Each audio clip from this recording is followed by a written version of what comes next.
That is where the revolution is headed, because of demography and economics, two factors that are leading the uprising. On Sunday, Iranian authorities briefly detained the daughter of the former President Akbar Hashemi-Rafsanjani, the most powerful opposition supporter inside the country's clerical leadership, Faezeh Hashemi. She was born in 1962. Talk about her and her father. I think the sins of parents should not be extended to their children. Hashemi-Rafsanjani, as a political operator, in my judgment, has lost credibility in this movement. He plays too much on both sides. But that does not extend to his children, particularly Faezeh Hashemi, his daughter, who has always been an activist of women's rights, human rights, democratic rights in the streets. And as, of course, she came out and said that I was just out shopping, I had nothing to do with it. But the fact of the matter is that there is a sizable constituency, particularly among women, who look up to her. And they said that she was protesting in the streets, according to IRNA, the news agency. Overall media coverage.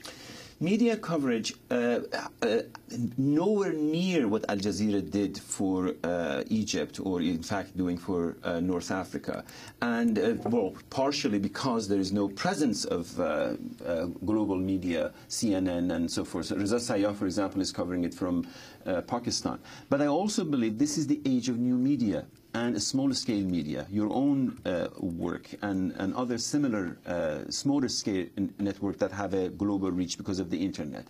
And also the fact is that this young people, 80% of the Iranian population is under the age of 40, 70% under the age of 35.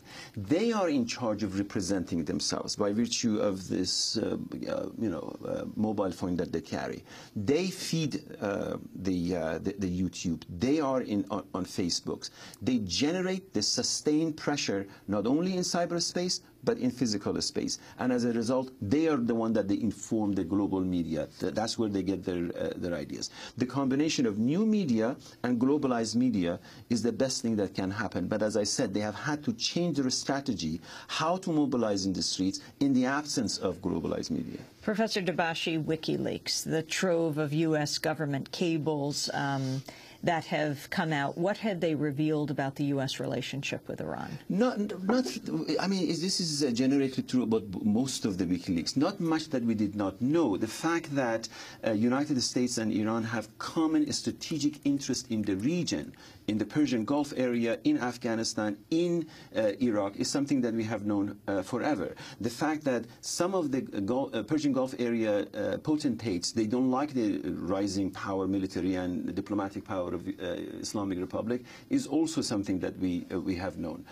So altogether, I think the ability of the people, the democratic will of the people to generate and sustain information and globalize it is far more important than secret wheelings and dealings between the powers that be.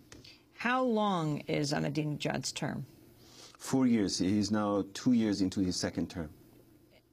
Where do you predict this movement now in the streets could go? I think the crisis that the Islamic Republic, the ruling elite of the Islamic Republic faces is not just who is going to be the next president. We have the globalized discrediting of the Islamic Republic, which now it faces. Number one. Number two, the democratic uprising in North Africa has exposed the hypocrisy of the Islamic Republic.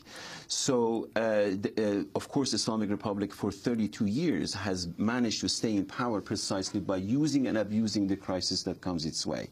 It is for the first time in its 32 years that it is facing domestic and regional crises that it cannot manage. So as a result, every day, the brutal, theocratic, garrison state that it is becomes more exposed.